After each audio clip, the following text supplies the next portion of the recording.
Hello. Hi, friends. Take two. At least this time we were only like less than a minute in and I was like, your mic's not working. Yeah, it got unplugged somehow earlier. I'm glad we realized it before we started recording this last episode. I'm getting to that point of sleepy where my face feels real hot. Is it red?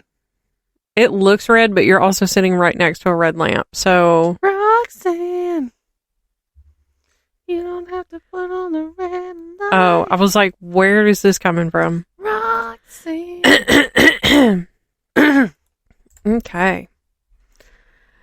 Well, let's just jump right into it.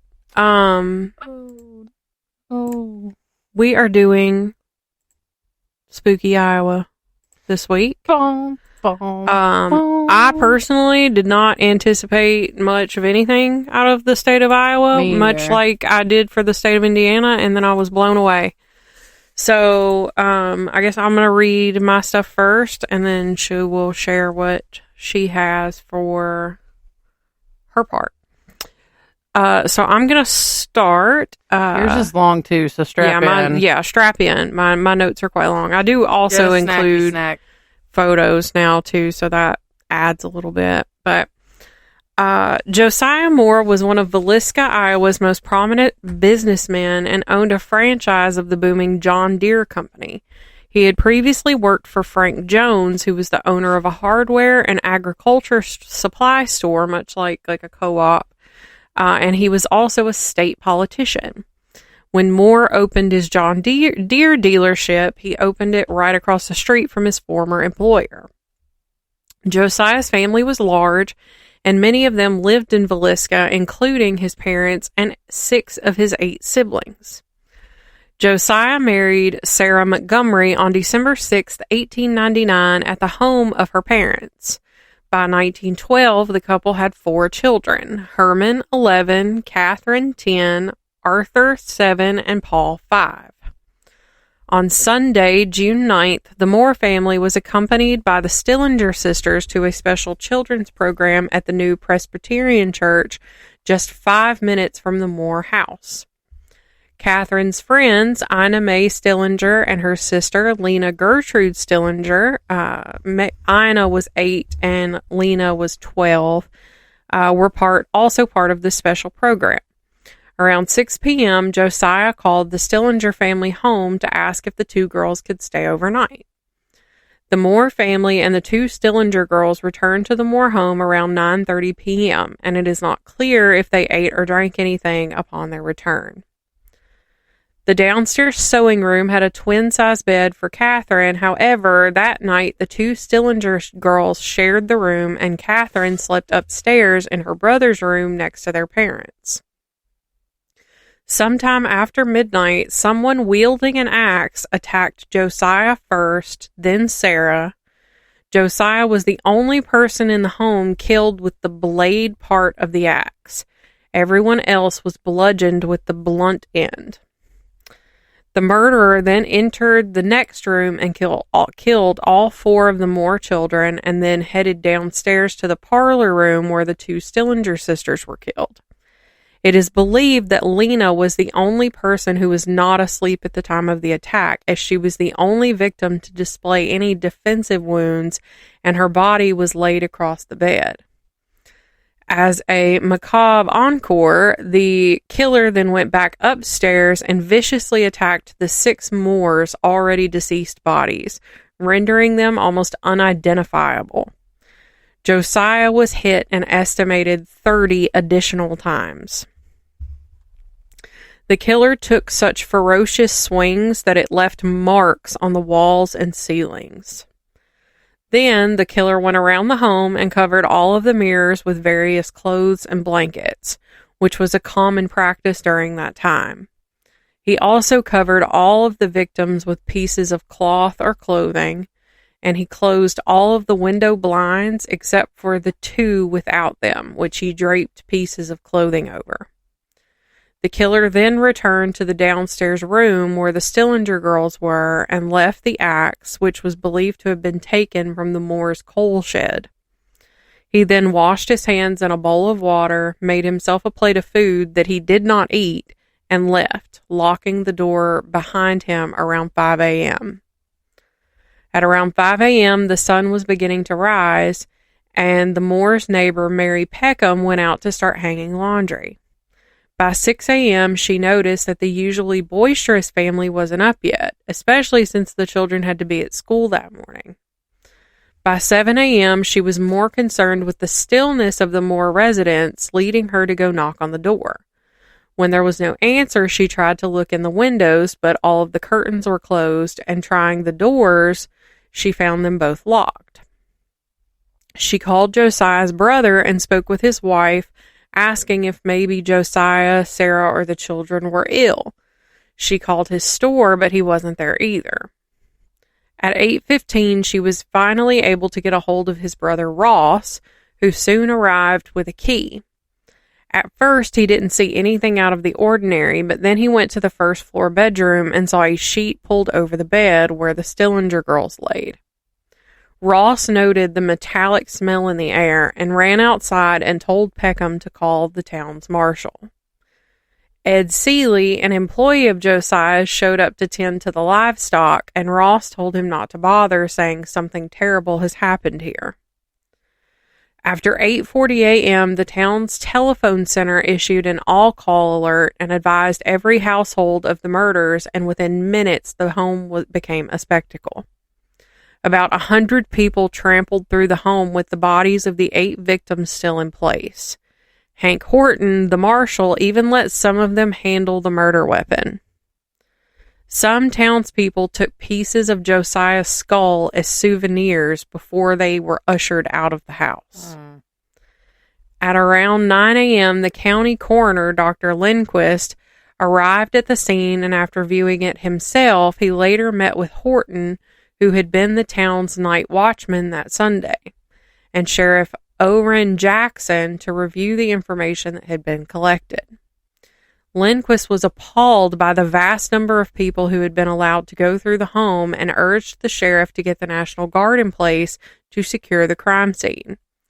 The state's armory was located in Villisca, and the National Guard was able to secure the perimeter of the home by 10:30 a.m. A local pharmacist who had a hobby of photography showed up to take photos, but was turned away and told that taking photos was too ghoulish, and it is thought that he had more of an economic motive, though, as many drugstores around this time would sell postcards of crime scenes. Lindquist was able to call members of the coroner's jury together in the late afternoon. However, it was several hours before they entered the home to view the bodies. After 10 p.m., he called County Attorney Ratcliffe to give permission to the undertaker to take the bodies away, and the local fire station was set up as a temporary morgue. It was almost 2 a.m. before all of the bodies had been transported there. As we know, forensics weren't commonplace in the early 20th century, and what was used wasn't as advanced as what we experience now. Even fingerprinting wasn't something that was widely practiced. Doctors estimated that the murders occurred between midnight and 2 a.m., and the autopsies revealed that all 8 died from severe head injuries. Many locals wondered how in the world a killer could move through a creaking small farmhouse without waking anyone, and at the time, newspapers posited that the murderer had put a sedative in either milk or cocoa, but back then toxicology was not a routine part of autopsies. Investigators reconstructed the events of the night as best they could, focusing on gathering statements from neighbors and other people in town. They ruled out burglary as Josiah's wallet was found untouched with cash still in it. Both of the Stillinger girls had been moved after they died. Ina was laid on her stomach with her posterior in the air, and Lena's body had been moved and her underwear removed. Her leg had been positioned in a way to reveal her genitals, but despite this, there was no evidence of sexual assault. In the barn, investigators found an imprint in the hay where they believe that the killer observed the family for some time, and 2 cigarette butts were found in the attic, suggesting that the killer had entered the home while the family was out and hid until they returned and went to bed. They also discovered upstairs was a gas lamp with its glass chimney removed, and its wick was turned down so far that it would give off only a faint light. There was also a fragment of a keychain found downstairs that did not seem to belong to any of the Moore family. The coroner held an inquest the next day on June 11th, 1912. There were 14 witnesses called to testify, including Mary Peckham, Ed Seeley, Dr. J. Clark Cooper, who was the first physician on the scene, Jessie Moore, the wife of Ross, Josiah's brother, Dr. F.S. Williams, Edward Landers, who was visiting his mother, who lived near the Moore home, Ross Moore, Fenwick Moore, another brother of Josiah, Valiska Marshall Hank Horton, John Lee Van Gilder, Harry Moore, Blanche and Joseph Stillinger, and Charles Moore, who was another of Josiah's brothers. Almost immediately, several suspects emerged, but no one was ever convicted for the crimes. In the days following the murders, there were several possibilities described in local newspapers. However, many of the leads were dead ends, and eventually the case grew cold. Today, those who have studied the murders extensively have been primarily divided into one of three camps. There are those who believe the culprit was Frank F. Jones, the prominent Valiska resident, Iowa State Senator, and Josiah's former employer. The second camp is those who believe that Reverend George Kelly was to blame. He was the only one actually tried for the murders. He was a traveling minister who was in town on the night of the crime, and he was at the church function that the Moore family had attended just prior to their deaths. He left town between 5 and 5:30 the next morning. He had shown some macabre interest in the murders, and following a brush with the law for sending obscene material through the mail and a little grippy sock vacation, he was arrested for the murders in 1917. The Reverend confessed, recanted, and was eventually tried and acquitted. Many people believe that he wasn't mentally or physically capable of committing the murders. And the final camp believed that the murderer was someone who was unrelated to the town of Valiska and was possibly a traveler, a hobo, or even a serial killer. Over the next 90 years, the house at 508 East 2nd Street had 13 different owners. The home would have long periods of vacancy and fell into disrepair, and then was purchased by Rick and Vicki Sprague on New Year's Day of 1994. It is presumed that the couple was overwhelmed with the restoration that needed to occur and approached Darwin Lynn, a local real estate agent, to see if he was interested in buying it. He co-owned the Olson Lynn Museum with his wife Martha, and being intrigued by the history of the home, he made them a lowball offer with a deadline of midnight on January 1st, 1995, and to his surprise, the offer was accepted. He was having second thoughts, though, and he waited several months before he even told his wife that he purchased the home. Once Martha recovered from the initial shock of finding out that she was now the co-owner of one of the most well-known homes in America, the couple set to work on restoring the home to the condition that it was in at the time of the murders. Through this, they honed to renew interest in the mystery and help rejuvenate the town's economy. Using old photographs and interviews, the Lynns were able to piece together the physical journey of the home. They restored the exterior wood, stripped the home of plumbing and electricity, removed the enclosures of the front and back patios, and restored the outhouse and chicken coop.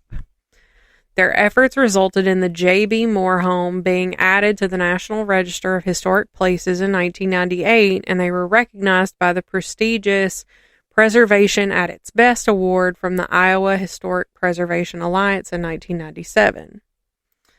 In the late 1990s, the home was opened for tours and included a narrative of the era, an overview of the murders, and the controversy the town found itself in the aftermath. But what about the ghosts? In the early 2000s, the Lynds attempted to compile a list of all of the rental tenants and found it nearly impossible due to the high number of renters who had abandoned it after brief periods of time, some only staying for a couple of weeks. They were able to uncover some unusual stories, though, including one from sometime in the 1960s where a man who was in the kitchen preparing dinner reportedly saw a flash of light, went into a daze, and then woke up with a knife stuck through his hand. Shortly after a visit to the doctor, the family packed and left. Martha Lynn didn't talk about any of her own experiences, but many ghost hunters who visited noted that she did not step into the home after dark. Anyone who believes in the paranormal would expect that a house with such a dark past would really not be shocked if the house was haunted. Even during daytime tours, there have been reports of a sense of profound sadness, dread, or inexplicable rage. Some have claimed to witness a fog moving from room to room, and paranormal investigators have recorded dozens of EVPs, captured photos of orbs, which you know how we feel about orbs, ghostly fog, and other kinds of phenomena. Children that have visited the home have been seen playing under the bed in the dark room, which is the parlor room where the Stillinger girls died, with some unseen entity. Nope. In 2014, a paranormal investigator entered the home with a hunting knife. Despite warnings to not take it inside, and after attempting to provoke the spirits into a response, he saw a flash of light and then woke up in the hospital. He had suffered a self-inflicted wound with his own knife and had no memory of it. He later returned to the home and apologized for his behavior. Other visitors to the home have claimed to have made contact with either the victims or the murderer himself. And many report that the best part of spending the night is around 2 a.m. when a train passes through the town, and the train's whistle is thought to trigger the residual events of the night of the murder. Some paranormal investigators have reported that the fog will sometimes move from room to room, seeming to mimic the order of the murders. Whether or not the home is haunted is up to you, but one thing is certain: the home stands as a symbol of the darkness that can lurk within some people, even in the safest of communities. Thoughts, notes? That's why would you take your kids? I mean, I guess they mean like kids that were living there, possibly. Yeah. I don't know. That's just... Amara, I have to sad. Move around. Should I close the store? Maybe, if you want to. You can set my tripod in the hallway and make Daniel trip over it. Pants are falling off. I like how Amara whipped her head around when I petted her. She did not expect somebody to be there. Oh my God. What in the hell? What are you breaking? Oh. Oh, I forgot it was back there, if I'm being honest. Why is this hidden? I don't have a place for it right now. It's going to the shop eventually, but when we repaint.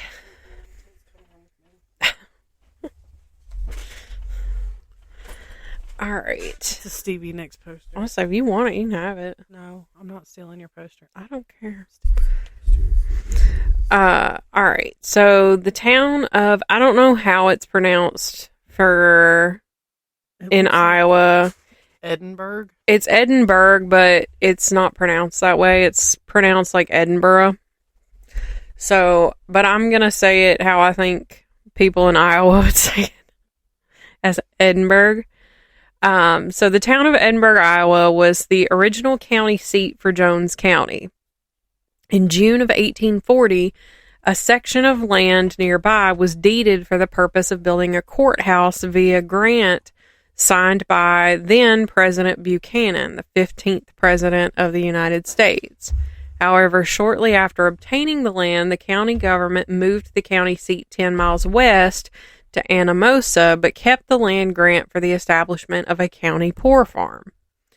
The original Poor Farm was located at the site of Edinburgh Manor and was host to many residents and, in quote-unquote, inmates. Some passed through and were discharged while others died on the farm. The dead were then released to family, or if they were unclaimed, they were buried in the pauper cemetery. But there were rumors that some of the dead were not buried in the cemetery, but instead at other locations around the farm, but there is no documentation to support this. The number of people residing at the farm would vary from year to year and was published in reports by the Committee on Poor Farms. One report from 1874 stated that there were 11 residents at that time,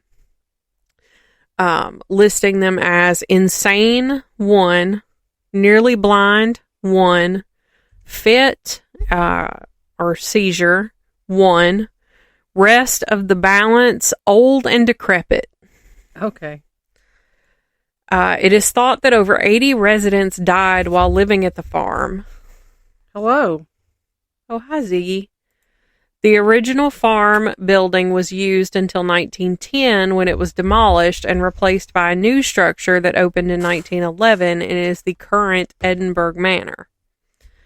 This new facility is 12,000 square feet. I say new, it's not new anymore, but it was 12,000 square feet and consisted of 2 floors and a basement. It served the elderly, the disabled, and the mentally ill. Oh, gosh. My pants are slippery. The manor house it housed both men and women, the west side belonging to the men and the east side to the women. And by the 2000s, there were between 20 and 40 residents, and the annual cost of operation for the county was $500,000. In order to cut costs, the county decided to hire a nonprofit called Community Care, Inc. to provide residential elderly and mental health services for residents. Community Care moved the residents out of the manor and into a renovated hospital in Anamosa in October 2009, suggesting that the manor was dangerous and not conducive to having disabled people live there. But at the new Fairview Center, there were 3 men charged with sexual assault of another resident in 2011. 2 of the men served jail time and 1 served probation. In October of 2013, the management team of Community Care was fired during a Medicaid fraud investigation, and by February 1st of 2014, the Fairview Care Center was closed. It is widely assumed that the same types of things were occurring at the manor as they were at the Fairview facility. And on September 23rd, 2011, Jones County sold the property for just $52,000, and the plan was to convert the building into a bed and breakfast. The manor had a new roof installed and was brought up to code. However, it was still in much need of repair to make it inhabitable. Today, the manor sits alone at the end of a long road with a view of empty farm fields. The new owners purchased the property to preserve its history. However, after they experienced some unexplained events at the manor and they decided to open the building up for paranormal investigations in the summer of 2012. The manor is said to be one of the most haunted buildings in the Midwest, with some arguing that it is the most haunted in the country. On the first floor, there is the spirit of a young girl that is allegedly seen roaming the hallway, singing, laughing, and playing with toys in room 106. Supposedly, her name is Susie, and she was a child who was thought to have just been dropped off at the facility. There is also the spirit of a man reported in room 121, and he may roam the hallway and make his way to room 108. It is believed that this man had committed suicide in what is now the mop closet. In room 105, there was allegedly a brutal sexual assault, and there is reportedly paranormal activity in this room as well as an overall bad feeling. On the second floor, the current owner claimed that while he was attempting to sleep overnight in room 200, which is the room that is situated at the top of the staircase to the second floor, he felt pressure on his big toe as though someone was squeezing it.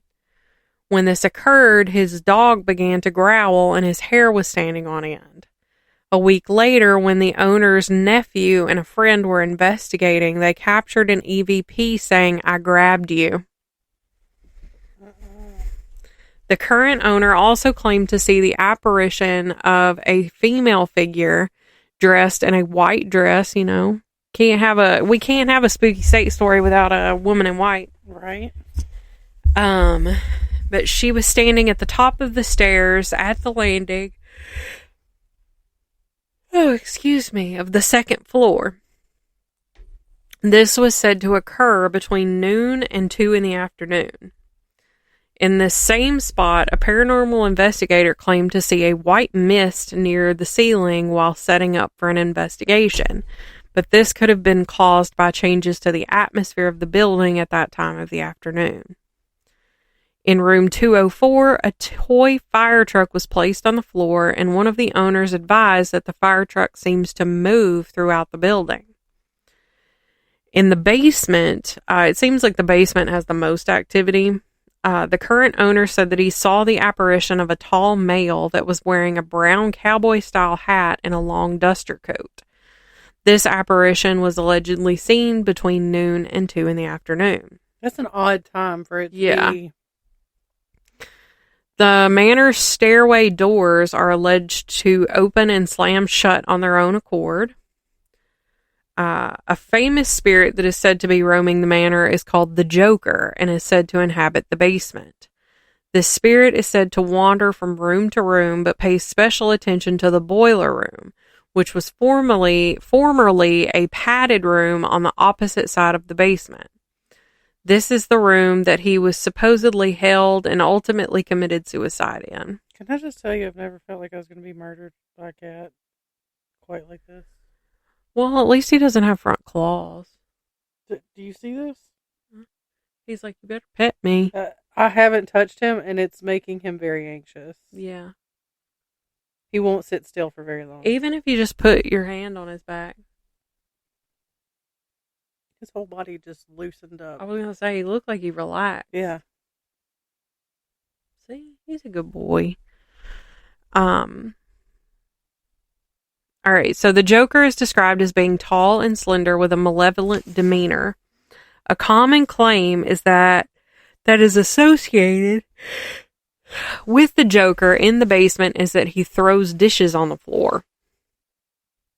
As with most of the places we discuss, Ghost Adventures filmed episode 1 of season 11 at the Edinburgh Manor, and Zach Bagans claimed to be possessed / felt an evil presence while he was in the padded room. Of course he did. Billy Tolley also allegedly had an experience in the basement laundry room wherein a plate was knocked off a table and shattered, which caused him to have a screaming fit. Billy's the guy. He doesn't usually do the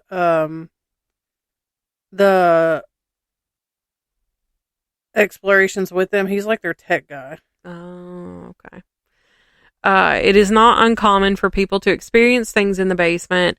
And on a previous investigation, a different paranormal investigator said she was walking into the main basement hallway from the basement kitchen together with a second investigator when she felt what she thought was the second investigator pull on her arm as if to stop her. When she turned around to see why she was being stopped, she realized that the other investigator was in another room about 20 feet from her. During a public investigation at the manor, a guest claimed to experience the sensation of a hand on the back of her neck, which were both icy cold and burning hot at the same time. She was totally fine after a few minutes, but her neck did show a pronounced red mark on it after this. All right, I gotta get me a little...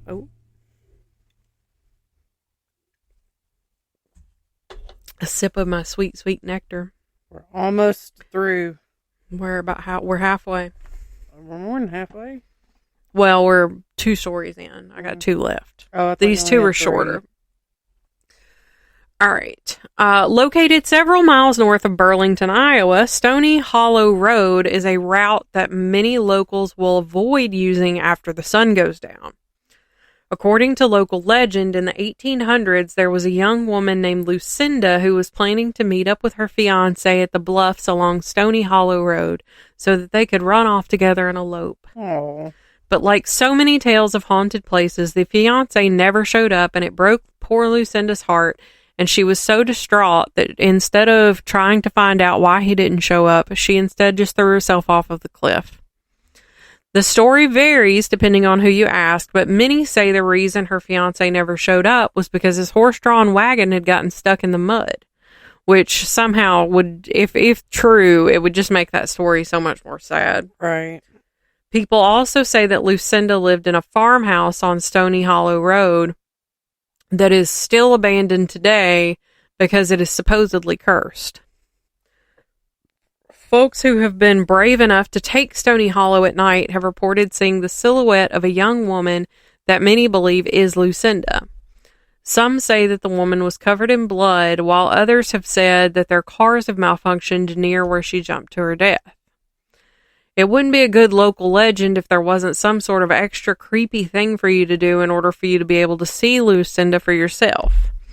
So it is said that if you go out to the cliff where she took her last breath and you say her name 3 times, she will appear right in front of you. If she leaves a rose at your feet, you will want to start hustling through your bucket list because it means that you only have about 24 hours left to live. Okay. And then I have a personal experience of this place that was left on iowahauntedhouses.com. And it says, my friends and I went out here for our first ever ghost hunt with a few pieces of equipment. I was honestly expecting this place to be a joke with how far out the legend is. Nonetheless, we drove over an hour out to this place and found a cliff that we thought the woman had jumped from. Things were calm for a while, and we checked out the top of the cliff. I went into the woods with my friend while the remaining 3 stuck behind. The woods behind the cliff were very odd and unsettling. My friend and I are no strangers to forested and remote areas, but the second you get deep enough, a wave of anxiety comes over you. It feels like there's eyes on you the entire time. We found well-traveled paths in the forest. There were no animal or human prints to be seen, though, and the paths didn't make much sense as one went straight off a cliff that was a 20-foot drop. We also found what looked like a rain shelter or something, obviously human-made, in the middle of nowhere deep in the forest. There were very large branches and trunks piled on to make a roof of sorts, yet no signs of anyone even being nearby, let alone staying there. There was also no sign of fires or anything. There was a huge pile of tinder that could last you days out there. My friend and I came back, not really thinking much of it and just assuming there were people staying out there before us. We began taking out some EMF readers and scanning the area. Everything was completely normal, no electrical disturbances anywhere. We sat and asked some questions, but it was completely dead out there.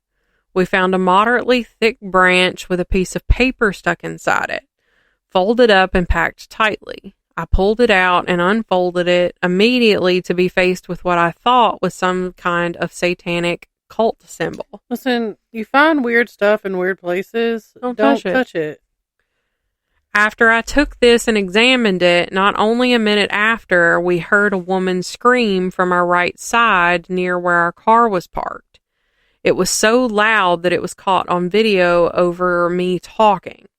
We thought it was my friend, but he was crouched down on the ground below us because he felt extremely sick only moments before the scream. This was a common occurrence our entire time there. Every time something manifested, it made my friend feel sick or dizzy. After the scream, the entire area changed vibes. It felt like someone was always right behind you, watching where you couldn't see. Moments before the scream, the entire forest went quiet. All of the birds stopped chirping, and they didn't make a noise for the rest of our time there. Needless to say, we were all unsettled. One of our friends checked out after the scream and sat in the car the rest of the time waiting to leave. Me and the rest of my friends decided to dig deeper for answers after making obvious contact. We took out a spirit box and immediately got responses. There were 3 distinguishable voices that are also present in other people's videos on YouTube as well. There's a female who wouldn't identify herself, who has a noticeable British accent that can be clearly heard sometimes. We believe this is Lucinda, as she died around the same time that British colonizers were in early America during the 1800s. We also heard a male voice who sounds oddly modern. After a lot of prying, we finally got the name Aiden, which was not only confirmed but restated multiple times. There's another male voice that's much darker and oddly distorted. Even when his voice was perfectly clear, it's as if it wasn't even a person talking. We were told there were 3 people there with us, and when asking for the third one's name, we got the name Ans, like A-N-S. Given all the evidence we had, we believe Aiden and Ans are the same entity. We think Aiden is a lure and Ans is the one trapping people here. The woman argued with the males, and both male voices never spoke again. There were long pauses between the times they spoke, and they never referenced each other. To make things even more creepy, the woman cried and was distantly screaming through the spirit box. On top of that, during our communication, there were several figures that were lurking around and peeking from behind the trees. One was solid black, the other wore something white. One of the sightings happened shortly after my friend asked, "Are you looking down at us from the cliff?" To which it immediately responded, "Yeah."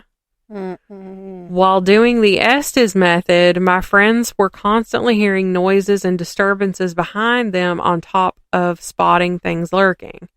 Not a single one was caught on video aside from a very hard to spot shadow figure. Aside from the scream, none of the other voices were caught on audio and were only capable of being heard with our own ears.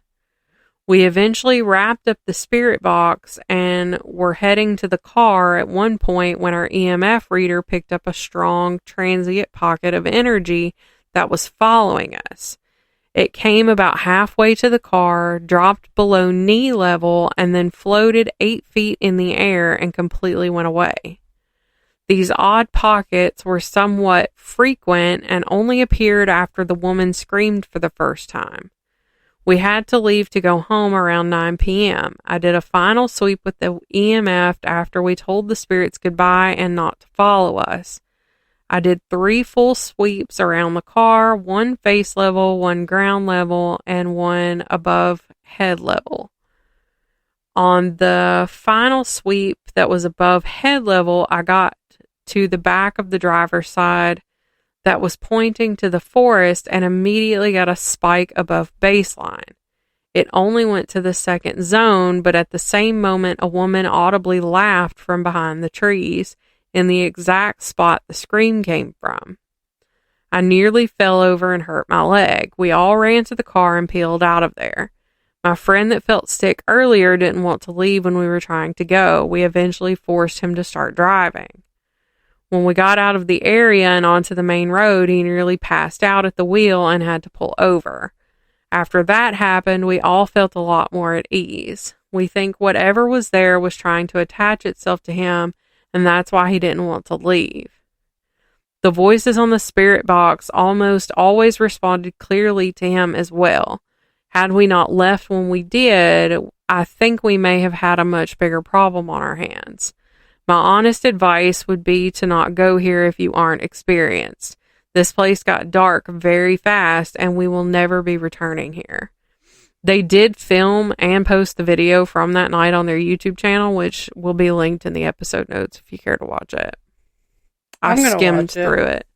I skimmed through it. I'm not going to lie to tell you, I never look at the links that we post, but I'm going to find that one. I need some water. Look at us, two girlies with our knockoff Stanleys. One of us spends more money than the other because one of us has a Buc-ee's one and the other one of us has a Walmart. It was only $25. Mine was $5. Hell yeah, brother. It also probably doesn't keep drinks as cold as yours does. This will have ice in it tomorrow. Yeah, mine will not. All right. My last one. This one's relatively short. The Squirrel Cage Jail was first built in 1855. Did it house nuts? 1885 and was continuously used until 1969. You'll find out why it was called the Squirrel Cage Jail. Because it housed nuts. It was acquired by the Council Bluffs Park Board in 1971 for preservation purposes and was placed on the National Register of Historic Places in 1972. Your printer. Okay, hold on. It just turned on. Yeah, but here's the thing. What? So, while you were telling that story, Mm-hmm. I hear like a groan or a growl outside the door. And my brain immediately goes, because it's what I'm used to, at Loki, because if I go to the bathroom, he'll sit outside the door, but when he lays down, he does this whole when he lays down, but then I'm like, wait, I'm not at home. Right. So that's what that sounded like, and then that just beeped. Yeah. To turn on. And it's not like it does the calibration thing like it normally does. Yeah. That it just turned on. That acted like somebody pushed a button to make a copy. I don't know. I do have my hair art on top of it. I bought my first piece of hair art. We're not going to talk about it because it's right here beside me. I told you not to put that in the office. It's not staying in here. This is not its final resting place. Put it in the guest room. I'm not putting, it doesn't match my theme. I don't care. I don't want my guests having to sleep with that. I don't I'll put it in the living room. Deal with it. I'll put it in the living room. It's probably where it's going to go. Or, no, I don't think I'm going to take it to work, but I don't know. I may change my mind. Anyway, the Historical Society headed up efforts to save the jail in 1977 and now owns and operates the facility as a museum. This historic jail isn't just any ordinary jail, though. It is one of only 18 revolving or lazy Susan, or also called squirrel cage jails, built, and it was the only one ever built that stands 3 stories tall. This unique design was the invention of William H. Brown and Benjamin F. Haw, who both hailed from Indianapolis. The patent was issued to them on July 12, 1881, declaring, "The object of our invention is to produce a jail in which prisoners can be controlled without the necessity of personal contact between them and the jailer." This was meant to provide maximum security with minimum jailer attention. The cells remain almost exactly how they were when the county closed the jail in 1969, with signatures and dates of many of its most infamous inhabitants scratched on the cell walls. Today, only 3 of the original 18 revolving jails remains: a 1-story in Gallatin, Missouri, a 2-story jail in Crawfordsville, Indiana, and this 3-story structure, and all 3 are preserved as museums. Oh, so it literally rotates. Yeah. There's like a rotation device that makes it turn at the top of it. That's crazy. So like, you're just sitting there trying to sleep, and they're just rotating you around like you're in a rotisserie. Yeah. Musings of paranormal goings-on at the jail date back to before the building was used as a museum. A former jailer named Bill Foster worked there in the 1950s and decided to not use the 4th floor of the building as his apartment, saying that it was because of the strange goings-on up there. He would report hearing people walking around on a floor that nobody else was on at the time, and this spooked him so bad that he moved to a bunk on the 2nd level prisoner floor instead. Okay. It is possible that at least one spirit dates back to the jail's origins. A former tour guide believed that the spirit of J.M. Carter, the man who oversaw the construction of the jail, is still hanging around. He was the first resident of the top floor apartment, and by theory, he never left and continues to watch over the building today. There have also been reports of a full-body apparition on the 4th floor that has been identified as Otto Gaffath, who was also a former jailer. Museum staff describe the spirit of Otto as being friendly, though he will occasionally open a door, strange lights will turn on and off, and sometimes there will be the odd noise, but no one has ever felt unsafe or overly frightened by this presence. There is also an evidence of a female presence as well. Several years ago, there was a woman working on a project after hours. As she walked through the building, she was shocked to see a small girl with a very mournful expression on her face. She was dressed in all gray and was inside of a cell. The bars locked with no way in or out. There was no further context on that. Okay. Some visitors have reported feeling that something was tugging on them. Others have reported an overwhelming feeling of sadness when it comes to when in some of the cells, and some say they can feel as though someone else is in the room with them but cannot see them. As we know, ghosts are most often associated with the sites of murders or terrible accidents or, just awful places. However, the Squirrel Cage Jail has a long history. Only 4 people have died there. One prisoner died from a heart attack. One fell from the 3rd story when he tried to carve his name on the ceiling. And one prisoner committed suicide in his cell. The 4th death followed an accident in which an officer was shot when his gun misfired during the confusion of fortifying the facility from an angry mob that was threatening to storm the jail during the farmers' holiday strike in 1932. And if that wasn't enough, some say the fact that the building was built on the site of the old St. Paul's Episcopal Church morgue, and though the prisoner deaths are few, the small, damp, pie-shaped cells were just an overall depressing place to be. But if you want to find out if this place is haunted, you can always book your own paranormal investigation with the Historical Society. And depending on how long you want to stay and when you want to go, it can be upwards of $350 for a group of 6. And I had originally typed up that I didn't think Ghost Adventures had ever been here, but they had. Season 1, Episode 3 of the Serial Killer Spirits series. So. Well. All right. So I took to Reddit to find some spooky stories from Iowa. And I found a few good ones. This first one is from user CC8873. It says, back when I lived, these are all from like within the past year. What does that look about? I'm trying to remember the word nonprofit. Oh.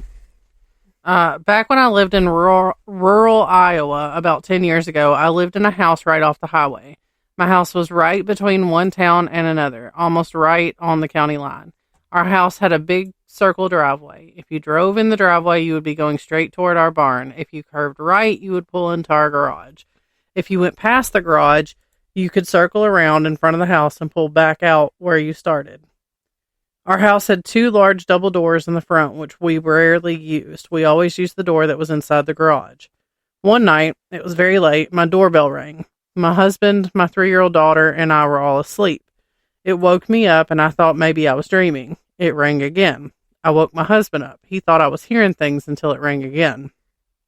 It was very dark outside, but we have a dusk to dawn light, so most of the driveway is pretty lit up. Unfortunately, can't really see the front doors unless you open the door and look out. You can open just one at a time, or you can open them both by using 2 latch-like things that are in the top and bottom of one of the doors. My husband gets up and I follow him. He decides that he's going to open the door. I want to call the cops, but because we live on the county line, we know it's going to be a while before they can get there. He opens the door to a girl, maybe early 20s. She looks normal except for the fact that she's standing at my door in the middle of the night. I look past her, and her car is pulled into my driveway just off the road, not up to the house, not around the circle. She says she needs to use the phone. She says her car battery died or something, and she's not sure, but she can't get it to start. I told my husband, no effing way. This is how horror movies start, and we offered to call the cops, which would be the county sheriff. She asks over and over, but I'm not letting her in. We tell her we will call, and she kind of stomps off. We watch her walk back to the car, maybe 50 feet away. I'm a bad judge of distance, sorry. I can see her car. I can see her. I call the cops. They say they will be there as soon as they can, about 15 minutes. They don't sound very concerned, and at this point, I'm not really either. I mean, it's just a girl. She probably does have a dead battery, but she opens the trunk. No lights come on. She rummages around in the trunk. Then the driver's side door opens. Out steps a guy. Then the passenger door opens. Out steps one more guy. They all rummage around the trunk. No lights on. I can't hear anything. I can't hear them talking, and I can't tell what they are doing. They all get back in the car. Now, at this point, maybe 5 minutes have gone by, and I'm silently praying that the sheriff puts his foot on the gas and gets there quick, but I know he's going to be another 10 minutes or so. They just sit there in the car, lights off, not moving. I can't see them when they are in the car, but I know that they are in there. I know that they didn't get out of the car and walk past the house because they would have had to walk right under the dusk to dawn light. I would have seen them. I think I see the driver light a smoke. That part I'm not sure about.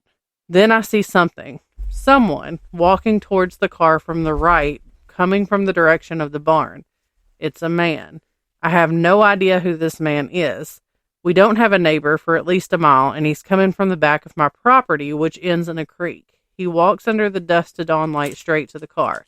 He doesn't look at the house. He just walks to the car and gets in the back. The car starts up, and they slowly back out of my driveway and head north.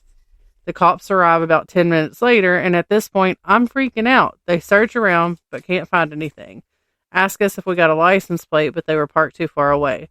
Tell us to call if they come back. Sure, buddy. Thanks. My husband goes, gets a shotgun from the shop on our property, and we try to go back to sleep.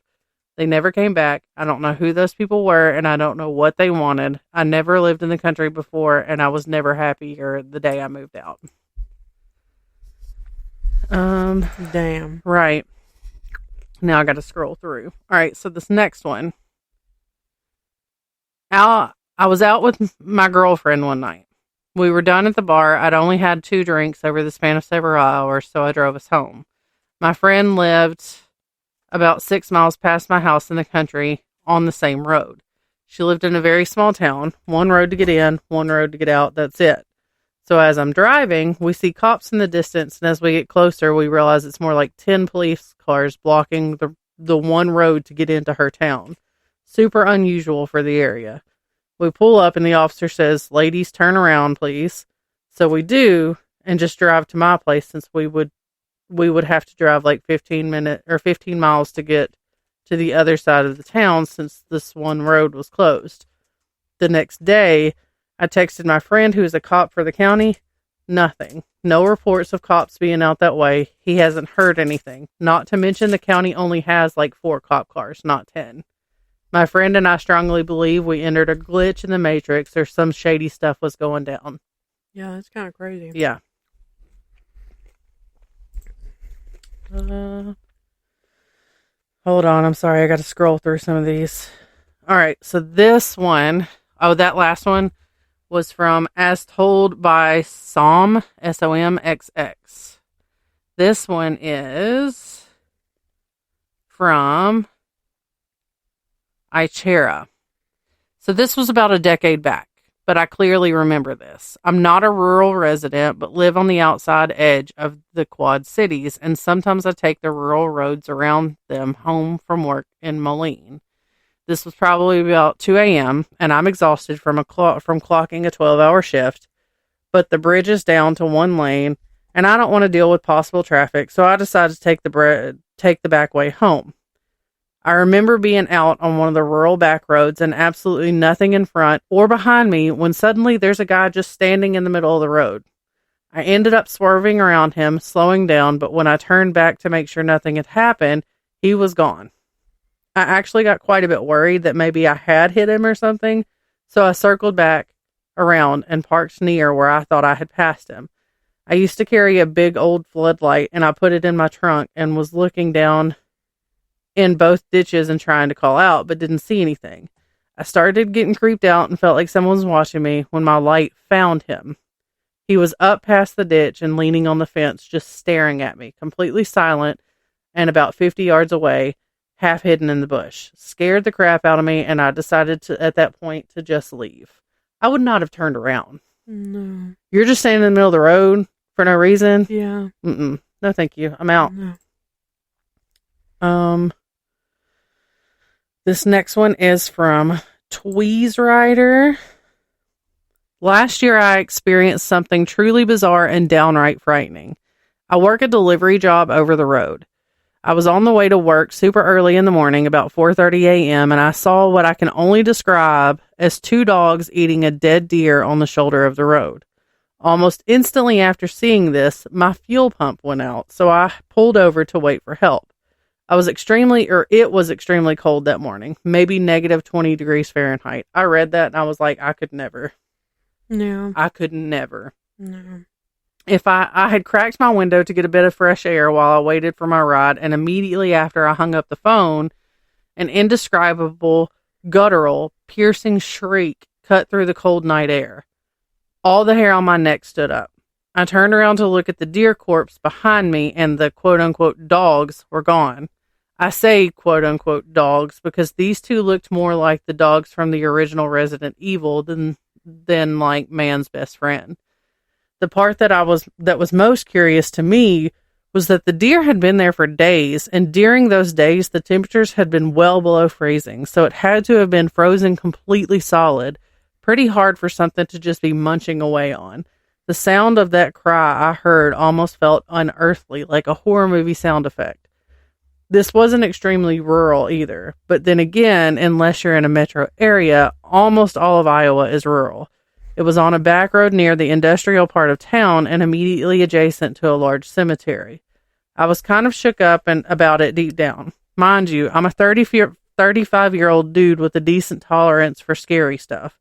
I feel like I was a witness to some form of skinwalkers or a pair of other dimensional beings that morning. I still get goosebumps recanting this tale. Mm. Oop, I'm sorry, Amara. Amara, you may call ASPCA if she kicked you. This next one is from Blow Your Kazoo. Let me find it. For some reason, my computer wouldn't copy and paste. That's why I'm having to scroll through.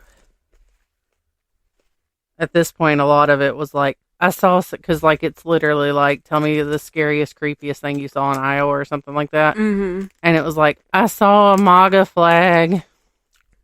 I mean,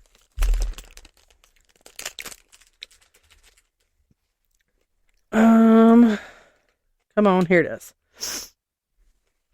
I grew up on a farm with a long driveway that wrapped around the back of the house. We were a quarter mile from the highway, so we had people stop occasionally and ask for directions. I read this one to TJ because it was weird. Keep in mind, this was 30 years ago. On the back of the house was a garage and the door most people used. Near the other end, there was another door that looked like it should be the main door, but it was partway down the stairs to the basement. It was after supper, and this is going to circle back to a couple episodes ago. Mm-hmm. It was after supper, and my mom was doing dishes in the kitchen. I was heading down to the basement to play, as most of my toys were down there. Why were your toys in the basement? Is there a finished basement? I don't know. It doesn't say. It says, I get to the landing, and I look out the door to see a person with a weird mask on about to open the door. I call for my mom, saying someone's here. As soon as I finish speaking, the person runs back to their car and drives off. It was a dark-colored two-door car. My mom, who was drying her hands and slowly heading over to see what they needed, didn't see any of it. It wasn't until some years later, when the movie The Strangers came out, did I even think about what might have happened. Mm. Okay. That was that one. This next one is Shake and Bake X-1. Let me find your story.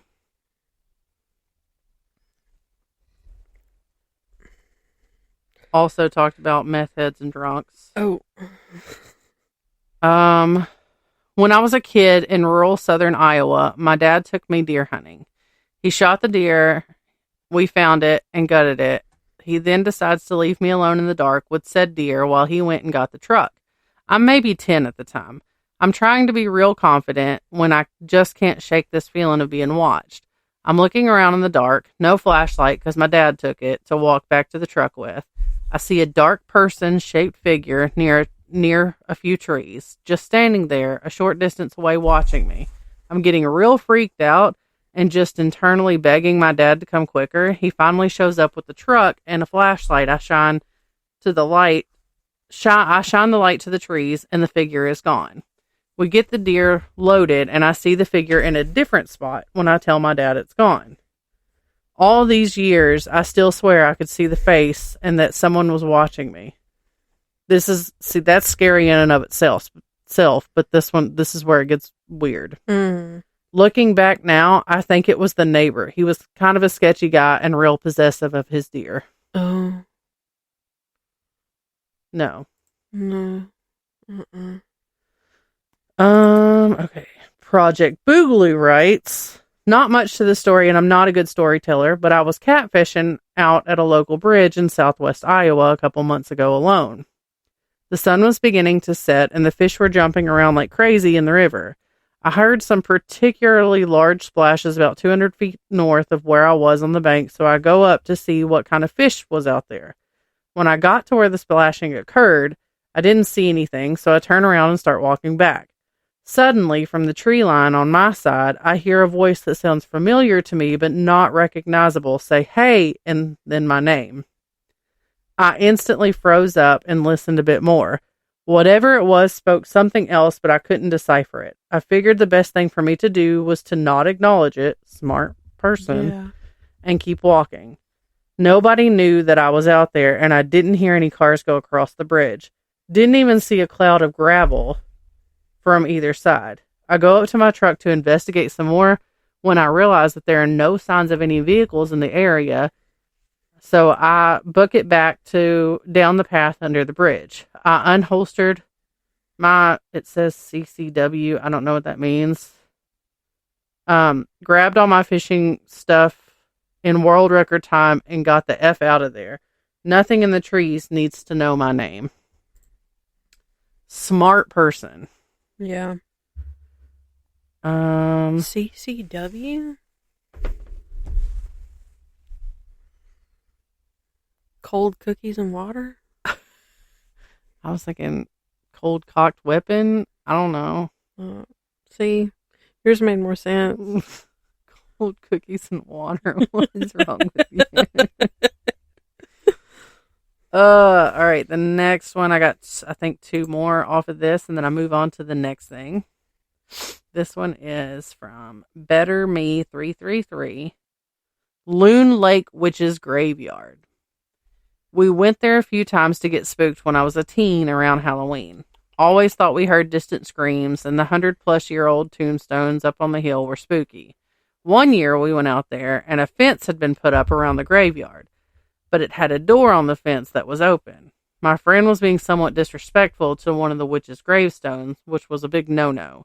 Anyway, on our way out of the graveyard, I walked out the door through the fence, and as he walked out of the fence, the entire fence fell on him. Oh. I still don't know how that happened, but there's so many stories about that graveyard and bad things happening after they left. The things you do for fun in the sticks. Nothing like a good conjuring to get yourself spooked and slammed by a ghost witch. I mean, fair enough. Ziggy, come here. And then this last one is from Joy the Stampede. Let's find Joy the Stampede. Was visiting Corydon in Wayne County from out of state. I had to drive my friend back up Highway 14 up to Sheridan at like 10:30, 11 p.m. It was a nice September night, not humid, not foggy. It says we created this hill and got maybe 4 car lengths down it. Maybe cleared this hill. Yeah. I was driving an SUV and all of a sudden I saw this ball of fog just kind of floating right by my left headlight, like perfect height. It was maybe 2 to 3 feet wide, more opaque at the top, and drifted off down toward the bottom. I didn't have time to do any reaction other than drive through it. I asked my friend, "Did you see that?" "Yeah." "Did you?" "Yeah." And then we kind of screamed for a minute.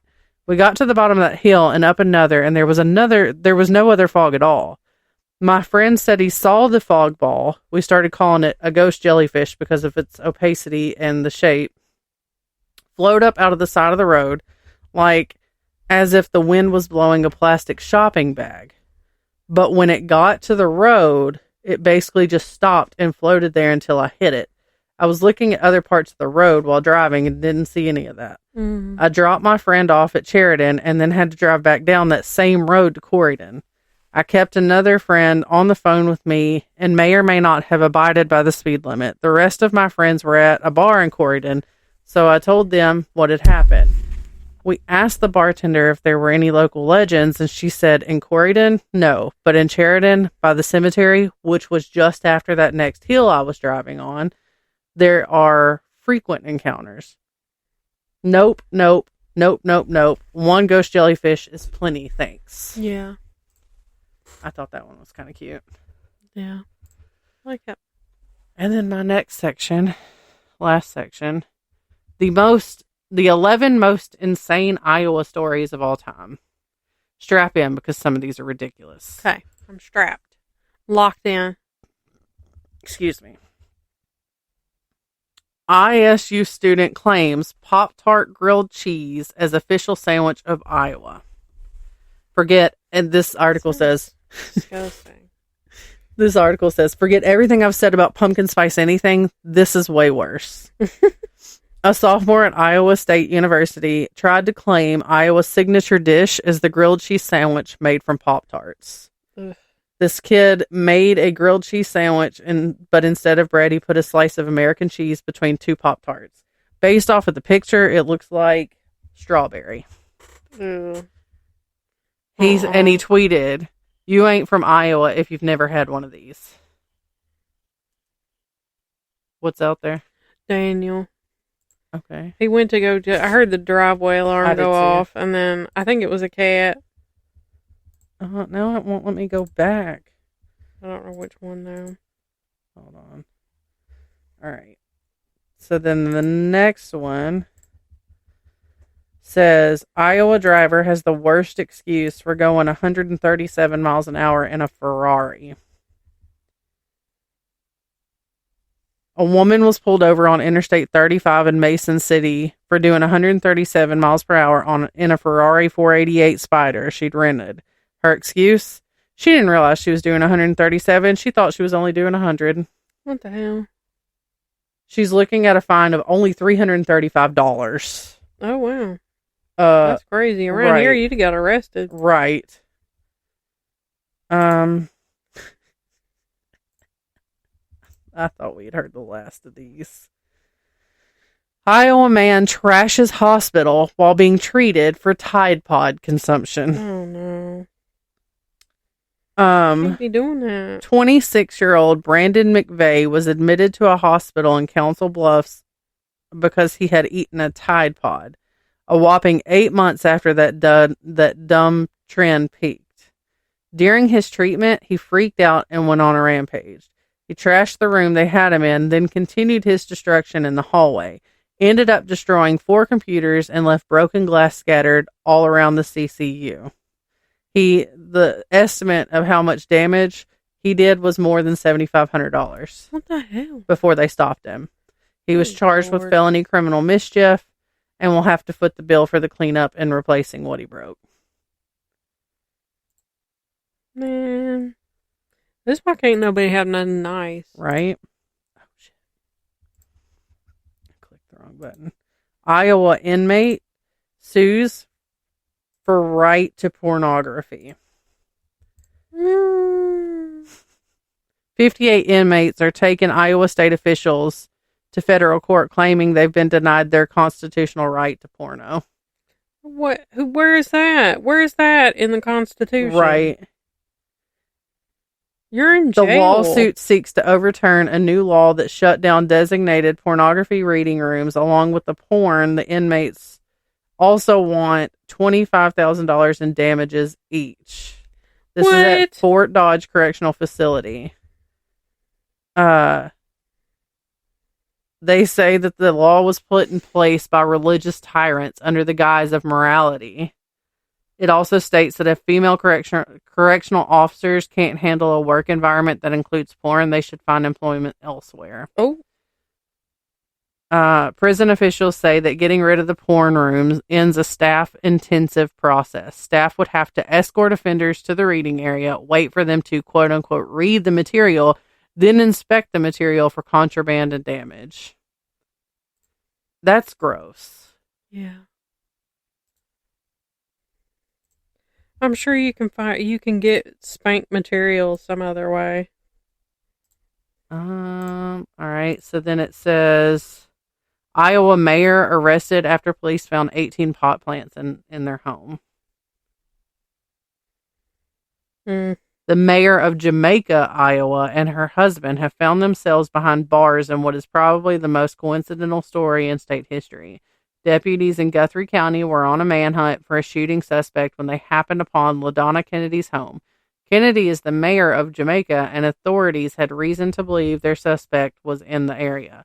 At about 4:20 p.m., on this day, Sheriff Marty Argenbright knocked on the mayor's door. As they waited for an answer, deputies could smell an overwhelming odor of raw marijuana coming from the house. Eventually, the mayor's husband, Randy Kennedy, greeted them at the door and was detained. A deputy escorted him back inside to get a coat, and he admitted that they had 9 plants in the basement. Officials found a total of 18. They found 9 baggies filled with pot, drug paraphernalia, and unlabeled bottle with 24 lorazepam pills in the marijuana grow operation. Lord. 50-year-old LaDonna and 58-year-old Randy were charged with intent to deliver no more than 50 kilograms of marijuana, possession of controlled substance, failure to affix the drug stamp, and knowingly keeping a dwelling for possession or selling a controlled substance. Also, this man be looking like one of our classmates' dad. Like, for real, though. Hold on. Oh, I don't know what her last name is now. It's not that. Hold on. Oh my God. Remind me after we're done with this and I'll find it. Okay. Okay. All right. So then the next one, Iowa burglar fell through store ceiling looking for rocks. Police responded to the 3-Star Mart after an alarm went off, but didn't find anything in there. Later, they found out allegedly burglar tried to pick the store's lock before getting up on the roof. While 23-year-old Michael Philip Lewis was trying to find a way in, he crawled into a hatch and fell through the shop's ceiling tiles. Surveillance footage caught part of the break-in and showed Lewis leaving the scene. Days later, an officer on patrol saw a man matching his description. The suspect had a backpack with a pry bar, grinding tool, 2 empty syringes, and a scale with white residue. He told police he was up on the store's roof looking for rocks, whatever that means. He was charged with 3rd-degree burglary, possession of a burglary tool, and possession of drug paraphernalia. Iowa man arrested after building IED at a sushi restaurant. Isn't that like a bomb? Yeah. 40-year-old Ivory Washington was sitting at this place with an improvised explosive device and confirmed it was legitimate. He claims he constructed the device while sitting in the restaurant, but gave no reason as to why he built it. That's crazy. Right? Iowa man receives giant check for $1 lottery win. Like one of those big ones. Yeah. Said if I knew I could get a giant check for basically winning nothing, I would play the lottery more often. He went all the way to the headquarters to collect his winnings for this ticket. He said they decided to treat me like $1 million winner. The guy came down the stairs and they took me into the back room where the camera was with the Iowa lottery logo. Sure enough, they wrote me a $1 check and had me hold it up and took a picture. He's already spent his entire windfall. He used the $1 to buy a half gallon of gas. I got just a couple more. Let me go ahead and open them. The last two are hilarious. Iowa college student interrupts presidential candidate's speech to get some ranch dressing. She was getting pizza at the airliner in Iowa City and when her server brought her to the table, they forgot one major component of the order, the ranch. She decided to take matters into her own hands.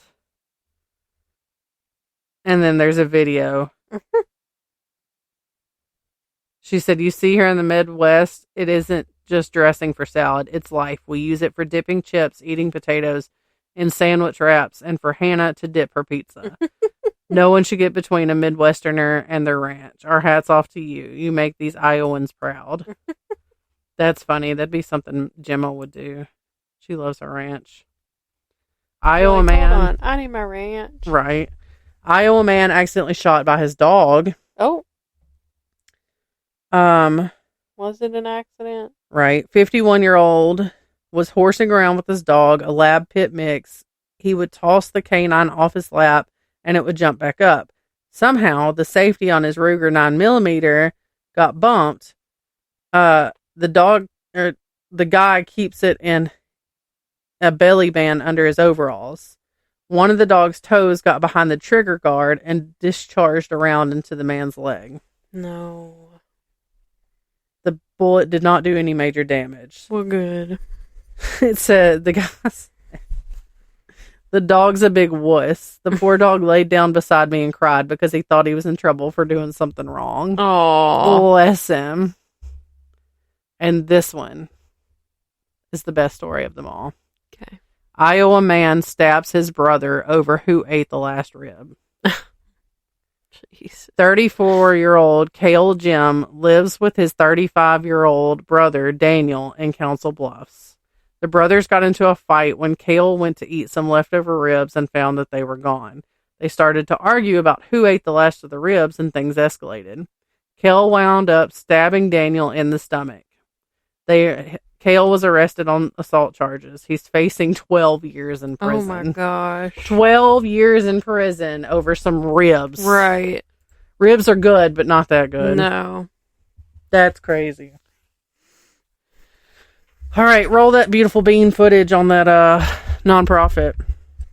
Oh, yeah. Do you have one of those? I do. But my laptop's being a bit funky. Let me try reopening it. It's called 10,000 Villages. It's in Iowa City. And it says, we've been open on the Ped Mall since 2016 and couldn't be more proud to be part of this amazing city.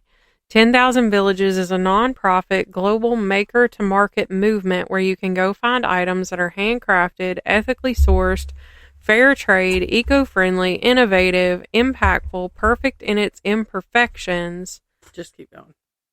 Not factory-made, people and planet loving, global community thriving, creativity sparking, makes me want to dream big dreams and read small words and know I did something empowering for myself and others today. Irresistible and gift worthy. You can volunteer or you can submit a donation to support this nonprofit fair trade store. Should you desire, it will be in the episode notes. All right. So here's the husband. You see it? Yeah. He looks familiar. Oh, you're about to figure out why. Oh, okay. Yeah, I see it. In other news, I forgot to mention this earlier. I thought about it whenever I had to pause the last episode to run to a business meeting. And I turned on the bedroom light and little cat was in there. And every time I've noticed it, I think she thinks I'm a sorceress or something. Because, it only happens once, like if in like a window of time. So I go in the bedroom. If little cat's in there, flip the light on. She is looking at that light like, wow. Oh my God. Bless her. Like, she is so amazed. Danny does it? No, she could give two shits. But I do it. She's in a hateful mood tonight. But if I do it and then try to recreate it, it won't happen again for at least like another business hour or something. Business hour? Is a business hour regular or different than a regular hour? Yeah, it happens during business. Oh, okay. But yeah. I have to give it time for her to forget.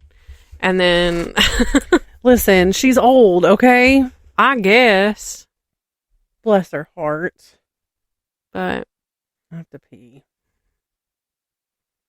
All right. On that note, go follow us on the Facebook, Instagram, TikTok, X. Email us at wanderersofweird@gmail.com. Yes, ma'am. Okay, bye. Bye-bye.